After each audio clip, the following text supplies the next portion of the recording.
하나님 말씀을 봉독해 드리겠습니다. 창세기 12장 4절부터 9절 말씀까지 말씀을 봉독하겠습니다. 이에 아브라함이 여호와의 말씀을 따라갔고 롯도 그와 함께 갔으며 아브라함이 하란을 떠날 때에 75세였더라. 아브라함이 그의 아내 사레와 조카 롯과 하란에서 모은 모든 소유와 얻은 사람들을 이끌고 가나안 땅으로 가려고 떠나서 마침내 가나안 땅에 들어갔더라. 아브라함이 그 땅을 지나 세겜 땅 모래 상수리 나무에 이르니 그때에 가나안 사람이 그 땅에 거주하였더라. 여호와께서 아브라함에게 나타나 이르시되 내가 이 땅을 네 자손에게 주리라 하신지라. 자기에게 나타나신 여호와께 그가 그곳에서 제단을 쌓고 거기서 베델 동쪽 산으로 옮겨 장막을 치니 서쪽은 베델이요 동쪽은 아이라.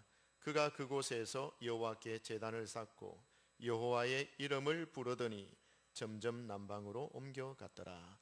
아멘. 여러분 5절 말씀 안에 들어있는 유독 눈에 떠있는 단어가 하나 있습니다. 마침내 가나안 땅에 들어갔더라. 마침내라는 단어입니다. 여러분 이 마침내라는 단어를 쓸 때에 어떻습니까? 느낌이 어떠세요? 마침내 너 시험에 합격했구나. 마침내 너 그 일을 이루었구나. 그러면은 그 과정이 순탄했다라는 말일까요? 역경이 있었다라는 말일까요? 여러분 국어 100점이십니다. 잘하십니다. 마침내 이 말 안에는 그 앞에 그 목적한 바를 이루기 위해서 어려움과 역경을 많이 겪었다라는 의미가 내포되어져 있습니다. 아브라함이 가나안 땅에 들어간 것이 쉽고 평안했던 여정이 아니었다라는 것을 의미하는 것이죠. 하란에서 가나안 땅에 이르는 그 길은요, 유프라테스 강이 가로막고 있기 때문에 아주 험난한 길입니다. 위험한 길이고요, 먼 길입니다. 그래서 마침내 우여곡절 끝에 겨우 들어간 것입니다. 아브라함은 하란에서 안정된 생활을 하고 있었는데 그 하란에서의 생활을 청산하고 가나안 땅으로 옮겨간 것입니다. 왜 그랬을까요? 하란 그 땅은 하나님이 약속하신 땅이 아니거든요. 그 땅에서 부유하고 평안하게 살았지만 하나님이 약속하신 땅이 아니기 때문에 약속하신 땅으로 가자. 그래서 일어나서 간 것이거든요. 그러면 자, 하나님이 인도해 주셨고 하나님이 약속하신 땅이라면은 전에 살던 하란 땅보다는 가나안 땅이 좀 더 나은 곳, 좀 더 편안하고 살기 좋은 곳, 좀 더 안락한 곳, 이런 곳이 예비되어져 있어야 안 하겠나, 그런 생각이 우리는 듭니다. 그런데 마침내 당도한 그 가나안 땅이란 아무도 살지 않는 빈 땅이 아닙니다. 마음 놓고 편안하게 살 수 있는 그런 보장된 땅도 아니었습니다. 하나님께서 주시겠다 약속하신 그 땅에 들어가 보니 그 땅에는 이미 노아에 의해서 저주를 받았던 함의 후예들이 그 땅에 살고 있었습니다. 이미 그 사람들은 우상을 섬기며 그 땅을 살고 있는데, 가나안 땅이란 여러분 밑에 보면은 이집트가 있어요. 이집트. 그 위에는 메소포타미아 지역입니다. 이집트 문명과 메소포타미아 문명이 충돌하는 중간입니다. 가나안 땅. 여러분 이집트와 메소포타미아는 문명의 발상 지역이기도 합니다. 종교가 아주 많이 일어나는 지역입니다.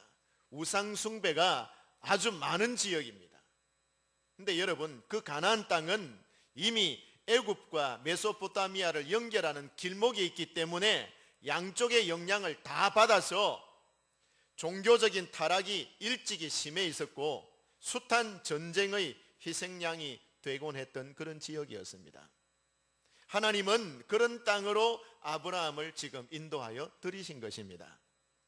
하나님은 아브라함을 우상을 섬기던 사람들 가운데에서 빼내셨음에도 불구하고 또다시 우상을 숭배하는 사람들이 살아가는 그 지역 안으로 인도하여 들이신 것입니다.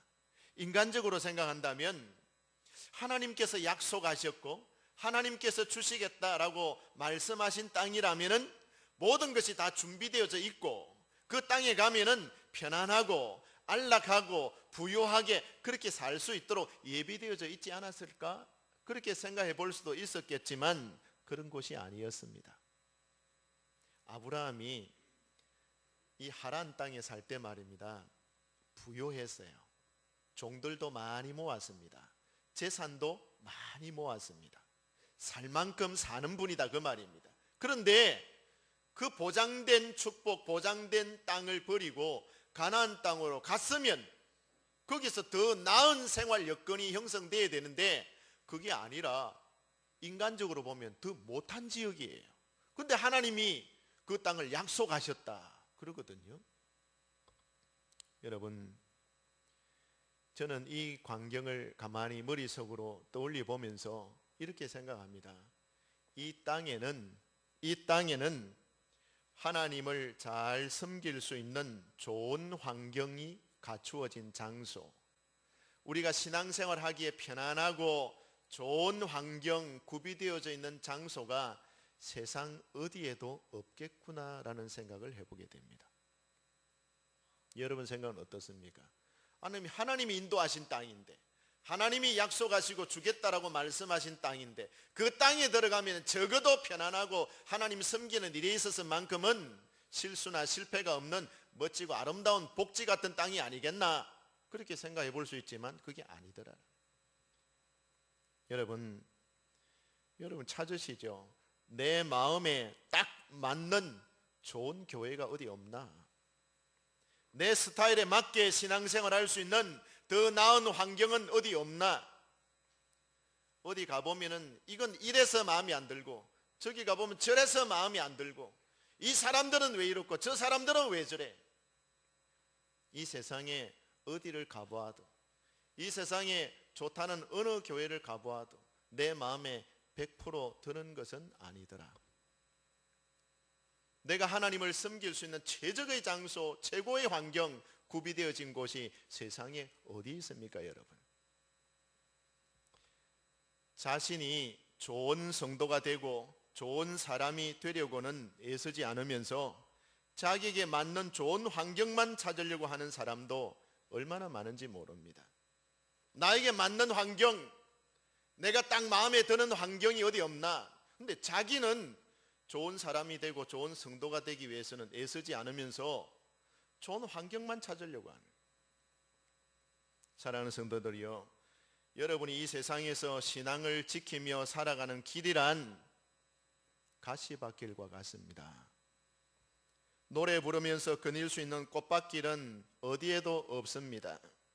믿는 성도들에게 신앙의 길이란 영적인 전쟁이며 역경과 싸워가는, 어려움과 싸워가는, 핍박을 감내해내는 그런 길이다라는 사실을 여러분 기억하시기를 바랍니다. 아브라함이 하나님의 약속만 믿고 하란에서 가나안 땅으로 들어갔는데, 인간적으로 보면 가나안 땅이 더 나은 땅이다라고 말할 수가 없어요. 하지만 가나안 땅의 그 환경을 바라보면서 아브라함이 정말 실망을 했을까요? 아니, 내가 하란에 살 때 이렇게 부유하고 편안하게 살았는데 왜 하나님이 인도해서 여기 더 못한 가나안 땅으로 인도했습니까? 라면서 불평하지는 않았습니다. 여러분 12장 7절 말씀을 다시 보십시오. 오늘 본문의 7절 말씀을 다시 보시면요, 하나님이 아브라함에게 나타나셔서 뭐라 했습니까? 내가 이 땅을 네 자손에게 주리라. 하나님이 주리라 라고 말씀하셨습니다. 이 가나안 땅을 너와 네 자손에게 주겠다, 하나님이 주겠다 그런 말씀하시면은 누가 임자입니까? 아브라함이 자기가 이제 임자가 되는 그 땅의 주인이 되는 것이죠. 근데 여러분 참 아이러니하게도 사도행전 7장 4절에서 5절 말씀을 제가 한번 읽어보겠습니다. 사도행전 7장 4절에서 5절인데요. 핵심 내용을 간추려서 읽어볼 테니 여러분 잘 한번 들어보십시오. 아브라함이 가나안 땅으로 옮겼지만 거기서 발붙일 만한 땅도 유업으로 주지 아니하셨다 그랬습니다. 아니, 이게 무슨 말입니까? 하나님께서 가나안 땅에 들어온 아브라함을 향해서 약속하시기를 이 땅을 너와 네 자손에게 주리라 그렇게 말씀을 하셨는데 실제로는 말입니다. 사도행전에 나타난 이 말씀을 보니까 실제로는 아브라함이 가나안 땅에 들어가서 발붙일 만큼의 한 평의 땅도 얻지를 못한 거예요. 실제로는 돈을 주고 샀다니까요. 사라가 죽었을 때 127세의 자기 아내 사라가 죽었을 때 비로소 은을 주고 세겜 사람들에게 땅을 샀어요. 매장할 땅. 그때부터 진짜 내 소유라고 말할 수 있는 땅이 그제서야 생기는 거예요. 그 전에는 없었어요. 자기 땅이. 어떻게 살았느냐? 히브리서 11장 13절에 보시면은요, 그 땅의 주인처럼 살지 못하고 아브라함은 외국인과 나그네 같이 살았다 그래 놨습니다. 가나안 땅에 들어갔는데 하나님이 너와 네 자손에게 주리라 약속하신 그 땅으로 들어갔는데 그 땅에서 어떻게 살았느냐? 발붙일 만큼의 한 평의 땅도 하나님이 안 주셨고 아브라함은 실제로 그 땅에 들어가서 나그네와 외국인처럼 그렇게 살았어요. 여러분, 저도 외국에 한 3년 넘게 살아보니까 이 땅이 내 나라가 아니다, 내 고향이 아니다 생각하니까, 언젠가는 돌아간다 생각하니까 정이 안 들어요. 나그네들, 외국인들. 여러분, 우리 지역에 외국인들 이제 뭐 외국인 근로자들 들어와서 살고 계시죠. 하면은 돈 벌어서 본국으로 돌아간다 그 생각 가지고 다 사니까 이 땅에서는 외국인으로 사는 거, 외국인으로 나그네로 산다 지나가는 거예요. 그냥 정부치고 발붙이고 마음 놓고 사는 땅이 아니에요. 항상 긴장하고 항상 조심하고 항상 눈치 봐야 되고 항상 주위를 두리번거려야 되고 뭐 그런 거예요. 외국인들은, 나그네들 다 그런 거예요. 그런 모습으로 아브라함이 가나안 땅에서 살았다라는 겁니다.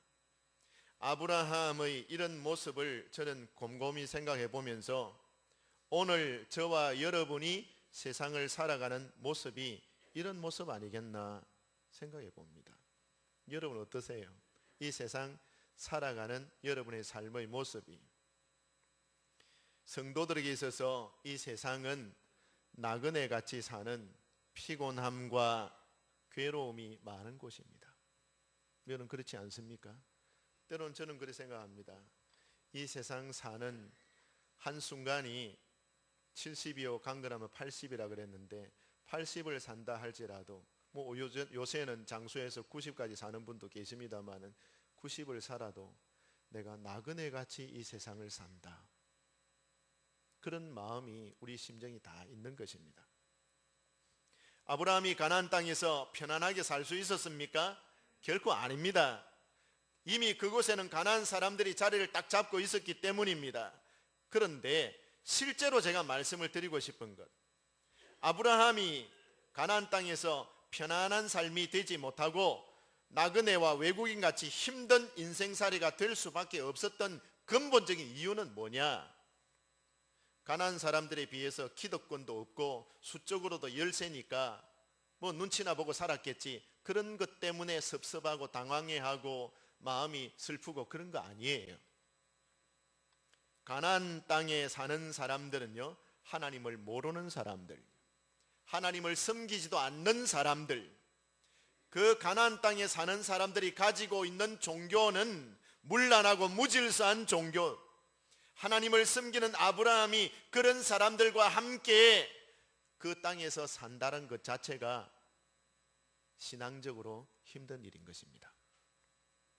아브라함은 하나님께 부름을 받았죠. 가나안 땅으로 들어가도록 한데 아무런 어려움 없이 편안하고 복되게 산 것이 아니라 가나안 원주민들이 사는 그 지역으로 들어가 보니까 그 원주민들은 자기들이 섬기는 우상을 섬기기 위해서 신전을 지어놓고 우상 숭배를 하고 하는 그런 종교적인 문화가 있는데, 그 세겜 땅에 신전이 세워져 있는 세겜 땅으로 하나님 인도하신 거예요.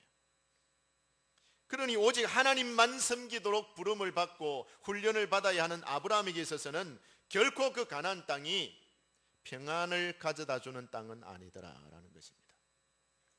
사랑하는 성도 여러분, 아브라함을 오늘 깊이 생각을 한번 해보십시다.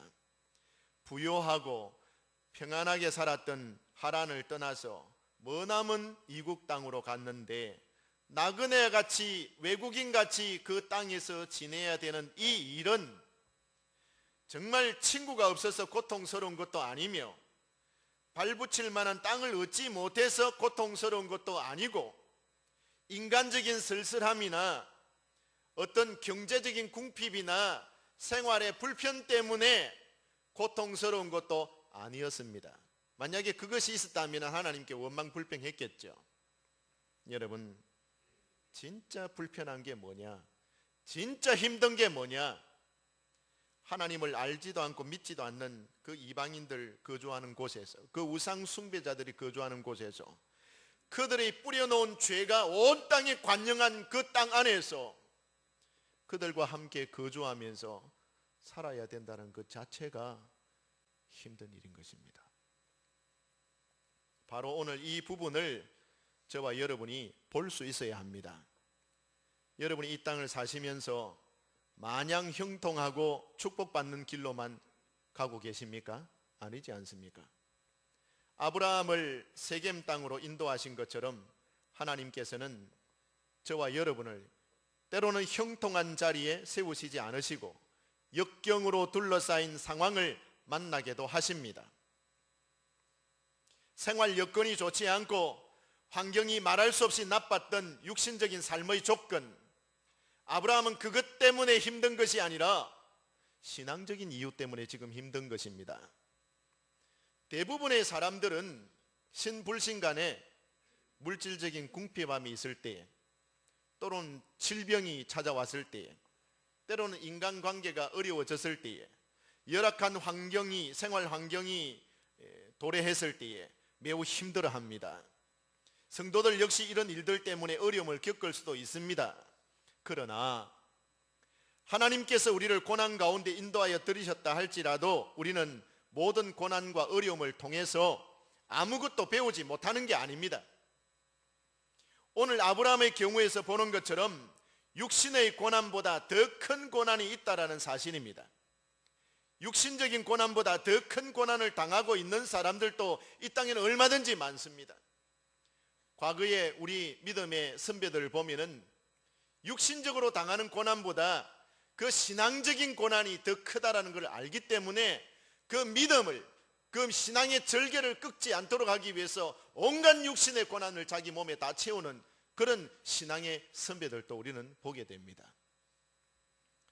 사랑하는 성도들이요, 영적인 고난이야말로 육신적인 고난보다 사실 더 큰 것입니다. 예수님이 십자가에 못 박히셨을 때에 육신적으로는 살이 찢기는 거예요. 못에 박히고 그 체중을 이기지 못해서 살이 찢어지는 고통을 당합니다. 발에도 손에도 못이 찔렸기 때문에 그게 달려있는 육체적인 고통이란 이루 말할 수 없습니다. 그런데 예수님이 부르짖은 말씀 한마디를 보십시오. 엘리 엘리 라마 사박다니. 그 말은요, 육체적으로 아프다라는 고통이 아니라 하나님 어찌하여 나를 버리시나이까, 하나님께 버림받는 고통이에요. 하나님과의 교제가 끊어지는 고통이에요. 하나님께 버림받는 이 정신적이고 육체적인 고통이 아니라 영적인 고통이에요. 하나님의 사랑에서 끊어지는, 하나님과의 교제가 단절되는 그 영적인 고통 때문에 부르짖는 이 부르짖음이에요. 여러분이요, 많은 사람들이 육체적인 생활적인 어떤 그런 환경 때문에 우리가 힘들다, 어렵다 그렇게 말들 하지만 진짜 우리 예수 믿는 성도들에게 어려움이란 하나님과의 교제가 단절되는 어려움, 하나님과 소통이 안 되는 어려움. 근데 사람들은 그렇게 한다 할지라도 우리 성도들은 느껴야 되는 거예요. 육신적으로는 잘 되고 있어도 영적으로 하나님과 소통이 안 되고 있으면 그 고통이 느껴져야 되는데, 기도가 막히고 영적으로 소통이 안 되면은 그것이 괴로운 일이고 힘든 일인 게 느껴져야 되는데, 그게 못 느껴지고 안 느껴지고 신앙생활을 하고 있다는 것은 굉장히 위험한 일인 것입니다. 사랑하는 성도들이요, 정말 여러분 안에 하나님을 인정하는, 모든 일에 하나님을 인정하는 신앙적인 태도가 견고하게 서 있습니까? 하나님을 알아가는 영적인 지식이 정말 쌓이고 있습니까? 2014년보다는 2015년이 하나님을 알아가는 지식에 있어서 부요함에 이르고 있습니까? 그 일을 위해서 열심히 있게 하나님의 말씀을 배우고 순종하려고 애를 쓰고 계시느냐 말입니다. 은혜를 사모하는 열심이 정말 여러분 속에 불릴 듯 일어나고 있습니까? 세상적으로 돈 벌기 위해서는 마음이 불릴 듯 일어나는데, 하나님의 은혜를 사모하고 은혜를 받으려고 하는 그 열정은 식어져 가고 있는 것이라면, 여러분의 영적인 형편이 열심히 사라지고 공고함이 깃들여진 영적인 그런 형편이 여러분에 있어서 진짜 고통이다라는 사실을 기억하셔야 됩니다. 여러분, 아브라함이 힘들게 순종하며 가나안까지 갔는데 그 땅이 평안한 장소가 아니었어요. 하나님 섬기기에 좋고 신앙생활 하기에 안성맞춤인 그런 장소가 아니었습니다.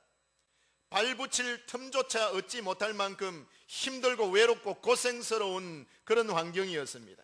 하나님께서 아브라함을 공경에 빠뜨리려고 일부러 그렇게 인도하신 게 아닙니다. 하나님의 뜻이 있습니다. 여러분 역시 마찬가지지 않습니까? 어떤 분들은 내가 정말 하나님의 말씀에 순종하기 위해서 힘들지만 여기까지 왔는데, 아니 어찌된 일인지 전보다 더 어려운 상황을 만나게 되었다. 내 믿음 지키려고 하나님 앞에 충성하려고 열심히 신앙생활 했는데 어떻게 하나님은 전보다 더 오늘을 더 힘들게 하시는가? 이런 환경에 나를 내버려 두시는가? 이런 생각이 들 때가 있을 거예요. 전보다 여유도 더 없고 고생스러운 일들이 연속해서 당해져 올 때에, 그때 여러분은 무슨 생각이 드십니까? 아브라함도 똑같이 그런 생각이 들었을 거예요. 아니 하란에 내가 살 때 아무 무탈하게 부유하게 편안하게 살았는데 하나님이 인도해서 와봤더니 가나안 땅이 이런 땅이구나. 여러분 역시 마찬가지. 이 땅에서 내가 하나님에 대한 신앙과 믿음과 충성을 내 본분을 지키면서 수고하면서 애써서 겨우 이렇게 유지해 왔는데, 하나님 왜 나를 더 혹독한 시련의 장소로, 전보다 더 좋지 못한 그런 환경 가운데로 나를 몰아넣으십니까? 아브라함이 가나안의 세겜 땅에 가서 느꼈습니다. 깨달은 거예요. 하나님의 사람들은 육적인 고통 말고 또 다른 고통이 있구나. 하나님의 백성이 당하는 진짜 고통이란 육신적인 결핍이나 어려움 때문에 오는 게 아니라 그 고통과는 비교할 수 없는 영적인 고통이 있구나라는 것을 알게 된 것입니다. 하나님만 섬기고 하나님만 사랑해야 되는 백성이 하나님 알지 못하고 하나님 인정하지 않는 그런 무리들 속에 함께 거해야 되는 외로움, 소외감, 그런 것들은 정말 큰 것입니다. 여러분, 고아들에게 너희들의 가슴 깊은 곳에 들어있는 슬픔이 무엇이냐, 뭐가 제일 슬프냐 물어보십시오. 고아들에게. 비싼 옷을 입지 못해서, 메이크 옷을 입지 못해서 내가 정말 우울합니다. 맛있는 음식을 마음껏 먹지 못해서 오는 그런 상실감이 있습니다. 그런 거 아니에요. 나를 인정해주고 전적으로 내 편이 되어주고 나를 사랑해주는 부모가 내 옆에 없기 때문에 그게 근본적인 슬픔이 되는 겁니다. 하나님의 백성들이 이 땅에서 당하는 슬픔이 무엇 때문입니까? 여러분, 무엇 때문에 눈물을 흘리십니까? 무엇 때문에 울고 계십니까? 무엇 때문에 슬퍼하십니까? 무엇 때문에 의기소침해 하십니까? 이 땅을 살아가면서 돈이 없어서 슬픕니까? 사업이 안 돼서 슬픈 것입니까? 건강이 좋지 못해서 우울합니까? 여러분이 목적했던 일들이 뜻대로 이루어지지 않아서 슬프고 고통스럽습니까? 정말 여러분이 하나님의 백성이 맞다면 불신자들이 가지는 그런 슬픔이 여러분의 슬픔이 되게 해서는 안 됩니다. 하나님이 나를 어떤 환경 가운데 내버려 두시더라도 그 육신적인 환경이 좋지 못한 것 때문에 오는 슬픔이 아니라 하나님과의 영적인 교제, 하나님과의 소통이 끊어지는 것이 사람에게 가장 큰 고통이요 비극이구나라는 사실을 깊이 인식하고 깨달을 수 있는 영적인 지혜가 여러분에 있기를 바랍니다. 육신적인 고통 때문에 여러분 신앙적인 것을 육신적인 편리함이나 육신적인 어떤 부요함이나 안락함을 추구하기 위해서 영적으로 하나님과 막히는, 하나님과 소통이 끊어지고 소통이 안 되는 것을 방관하고 있는 것이라면 여러분 굉장히 그것은 위험한 일이에요. 저는 바라기는 어떤 순간을 여러분 만나시더라도, 어떤 고난의 환경에 여러분 처해지더라도 여러분이 가지신 믿음이 퇴색되지 않고 변질되지 않고 소멸되지 않게 되기를 주님의 이름으로 축복합니다. 아브라함은요, 가나안 땅에서 육적인 불만족, 하란 땅에서 살던 때보다 육신적으로 더 불편하고 불만족스러운 이 환경이 고통의 문제가 아니었어요. 이 점이 우리가 눈여겨보아야 할 부분인 겁니다. 아브라함이 가나안 땅에서 옮겨 다니는 곳마다 뭘 했는지 여러분 오늘 본문을 잘 한번 보십시오. 이 가나안 땅에 들어가서 외국인과 나그네 같이 정처 없이 다니는 거예요. 발붙일 땅을 하나님이 주시지 않으셨기 때문에 다녀야 되는 거예요. 움직이면서 나그네처럼 외국인처럼 눈치 보면서 다녀야 되는 거예요. 다니는데 다니는 곳마다 뭐 하면서 다녔는지 여러분 한번 보십시오. 어떻게 하면 돈 좀 많이 벌까? 어떻게 하면 땅을 살까? 어떻게 하면 편안하게 살까가 아니라 여러분 가장 먼저 하고 있는 일들이 무엇입니까? 옮겨가는 곳마다 7절 끝에 보시면은 여호와께 그가 그곳에서 제단을 쌓고, 또 8절 끝에도 보면은 그가 그곳에서 여호와께 제단을 쌓고 여호와의 이름을 부르더니, 여러분 제단을 쌓고 이 말은 예배를 드렸다 이 말. 여호와의 이름을 불렸다라는 것은 하나님께 기도했다라는 뜻입니다. 오늘 여러분이 당하는 육신적인 불편함이나 어려운 환경들이 다 있으실 거예요. 하지만 그런 어려움들만 크게 보이고 내 영적인 형편이 둔해지고 하나님과 소통이 안 되고 관계가 막히는 이 일을 중요하게 여기지 않는다면 안 되는 겁니다. 여러분이요, 아브라함은요 육신적인 불편을 감내해내고 영적인 하나님과의 교제가 단절되지 않도록 하기 위해서, 하나님과의 소통이 끊어지지 않도록 하기 위해서 가는 곳마다 하나님 앞에 예배를 드리는 겁니다. 가는 곳마다 하나님의 이름을 부르면서 하나님 앞에 기도하는 것입니다. 육신적으로는 불편하지만은, 생활 환경은 말할 수 없이 어렵지만은 영적으로 하나님과 소통되는 것이 끊어지지 않도록 하기 위해서 가는 곳마다 제단을 쌓으면서 하나님의 이름을 부르는 것입니다. 때와 장소와 환경에 구애받지 않고 모든 이방인들이 보는 앞에서 하나님 앞에 제단을 쌓고 하나님의 이름을 부르는 것입니다. 이 일은요 쉬운 일이 아닙니다. 여러분, 그냥 불신자들이 있는 장소에서 내가 기도하고 찬송한다, 그거는 힘든 일이죠. 여러분이 교회에 와서 다 예수 믿는 성도들이 다 모인 자리에서 기도하고 찬송하는 건 다 합니다. 안 하는 사람이 이상한 사람이에요. 그런데 불신자들이 있는 장소에서 혼자서 하나님 앞에 예배드리고 기도하고 찬송하고 잘 안 돼요, 생각보다. 근데 불신자 정도가 아니라 우상 숭배하는 사람들 틈바구니 속에서 그 사람들이 지켜보는 가운데서 그 따가운 시선과 비웃음과 조롱, 그것을 감내해내면서 여러분, 하나님 앞에 제단을 쌓고 하나님의 이름을 부른다라는 것은 어려운 일이에요.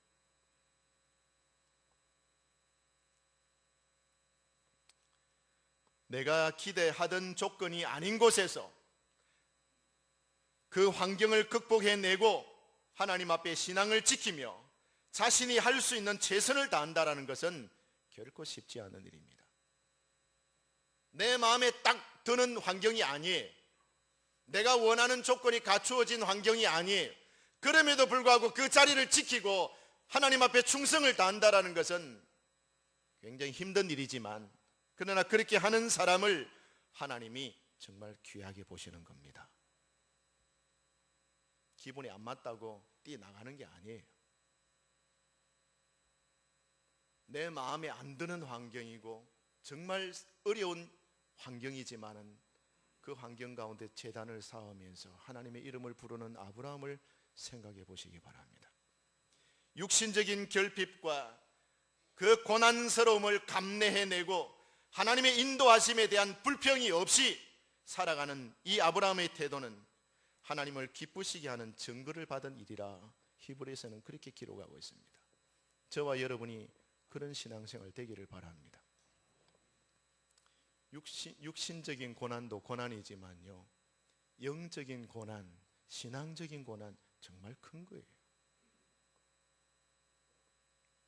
1992년도 제가 일본 동경 신주쿠 산점에 살았었습니다. 주일이 되었습니다. 처음 일본 넘어가가지고 유학 가가지고 첫 주일이 딱 됐는데 하나님 앞에 예배 드려야 되잖아요. 예배 드리려고 교회를 찾는데 교회가 있어야 예배를 드리죠. 교회가 없어요. 아무리 찾아봐도. 1992년도 겨울이었습니다. 제가 새벽에 일어나서 신문 배달을 했었거든요. 아사히 신문 배달을 했는데, 신문 배달을 하면 자전거를 한 개씩 줍니다. 배달분들에게. 그 자전거를 타고 주일 아침에 아침밥 먹고 나가가지고 교회를 찾는다고 제 살고 있는 신주쿠 산점에부터 시작해서 쫙 근방을 다 돌아다니는데 교회가 없는 거예요. 교회가. 자전거 타고 교회를 찾아다니는데 교회가 없어요. 예배를 드릴 수가 없는 거예요. 주일인데. 정말 우울해지더라고요. 하나님 앞에 나가서 예배를 드리고 싶은데 예배 드릴 수 있는 교회가 없어요. 너무너무 답답했어요. 반나절을 돌아다녔어요. 자전거를 타고 교회 찾는다고 반나절을 돌아다니다가 이리 찾아는 안 되겠다. 16층 정도 되는 아파트 꼭대기에 올라가 가지고 쫙 다 돌아 동서남북을 돌아보는데 뭐 십자가가 보여야지요. 없어요. 교회 가고 싶은데 교회가 없어요. 근데 우리나라는 날만 어두워지면은 16층까지 안 올라가도 보이는 게 십자가 네온 사인이라요. 복이에요. 복이라요. 지금은 어느 상황인지 잘 모르겠습니다만 92년도에는 적어도 일본 동경이 그랬습니다. 없었어요. 그래서 제가 한국의 총회 선교부에 전화를 했다니까요. 전화를 해가지고 제가 위치가 여기인데 우리 한국에서 선교사님이 파송돼 가지고 선교사님이 이렇게 목회하는 그런 교회가 있다면 좀 소개해 주십시오. 나 정말 신앙생활을 해야 되는데 신앙생활을 교회가 없어서 지금 못하고 있는데 어렵습니다. 그러니까 치바켄에 우리 선교사님이 한 분 계셨는데 그걸로 인도해 주는데 전철을 타고 40분을 넘게 가야 되는 거리였어요. 전철을 타고 40분 간다. 여러분, 대구에서 부산 가기까지만 금의 거리 정도 되는 거예요. 주일마다 가는데 힘들더라고요. 굉장히 힘들었어요. 그때 치바켄에 가가지고 거기 예배를 처음 딱 드리는데 얼마나 눈물이 나는지요. 다시 또 수소문해서 보니까 한국에서 유학 와가지고 한국의 일본 복음교단의 신학교를 졸업해가지고 교회를 개척한 분이 계시다. 그래서 그걸 이제 또 알아가지고 찾아가 보니까 신일교회라 김 목사님이라는 분이 목회하고 계시는데 그 이제 예배 드리러 글로 갔다니까. 이제 동경이죠. 가니까 첫 예배를 딱 드리는데 찬송가를 그때 당시에는 404장이었죠. 그 크신 하나님의 사랑 찬송을 부르는데 끝까지 부를 수가 없었어요. 눈물이 나서. 얼마나 감격이 되는지요. 예배 드리는 이것이 이렇게 참 복되고 즐거운 일이구나, 이 정말 축복이구나라는 것을 그때 알았습니다. 제가 하나님 앞에 예배 드리는 것이 이렇게 귀중한 일이구나, 하나님 앞에 예배를 드리지 못하는 일이 이렇게 고통스러운 일이구나라는 걸 또 그때 알았습니다. 여러분, 그런 고난을 겪어보신 적이 있으세요? 정말 내가 하나님 앞에 예배를 드리고 싶은데 예배 드리지 못하는 환경에 놓여 있다. 그 신앙의 자유가 없다. 하나님께 찬송 드리고 싶은데 찬송을 마음대로 드릴 수가 없다. 내 목소리로 하나님 앞에 기도를 드리고 싶은데 기도를 드릴 수 없는 환경이다. 그런 환경에 놓여졌을 때에 여러분, 그 비참함과 그 고통을 여러분 알고 계십니까? 지금 북한이 그렇잖아요. 여러분, 북한 사람들이 그렇습니다. 찬송을 하고 싶어도 찬송할 수 있습니까? 기도 드리고 싶어도 기도를 드릴 수 있습니까? 하나님 앞에 나와서 예배를 드리고 싶지만 예배를 드릴 수 있습니까? 다 제한되어 있습니다. 가로막혀 있습니다. 그래서 지하 토굴에 들어가서 믿는 사람들이 성경도 외워서 겨우 아는 것, 찬송도 외워서 겨우 아는 것 서로 불러가면서 위로하면서 격려하면서 기도하고 찬송하는데, 그것도 공안에 들킬까 봐 목소리를 죽여가면서 흐느끼면서 기도합니다. 탈북자들의 증언에 의하면 북한의 지하 교회의 성도들이 뭘 기도하느냐, 자기들이 환경이 좋아지도록, 자기들이 뭐 공안에 안 들키고 무사히 예배 드리도록 그런 거 위해서, 자기 육신의 안락과 평안을 위해서 기도하는 것이 아니라, 하나님이여, 저 남한의 성도들이 그 잘 먹고 잘 살고 호화롭게 살고 있는 그런 남한의 성도들이 그런 좋은 자유와 환경이 있는 것에서 그들의 신앙이 타락되지 않도록, 그들의 신앙이 변질되지 않도록 하나님이여 남한의 성도들의 신앙을 지켜주옵소서. 그렇게 기도한다라는 거예요. 뭔가 거꾸로 된 것 같아요. 자유가 주어져 있는 우리들은 이만한 일도 참지 못해서 불평을 내놓습니다. 이랬어 저랬어 마음에 안 들고 이렇고. 우리의 신앙생활 하는 것과는 비교할 수 없는 어려운 열악한 환경에서 처해져서 하나님을 섬기고 겨우 기도하는 사람들은 범사가 감사해요. 범사가 목숨 부지되어 있고 예배드리는 그 자체가 감사해요. 근데 저와 여러분은 감사를 잊은 지 정말 오래, 저와 여러분이 신앙을 가지고 있다 하지만은 순수하고 깨끗하고 하나님 보시기에 아름다운 신앙을 유지하기 위해서 몸부림치는 그 몸부림들은 얼마나 적어졌습니까?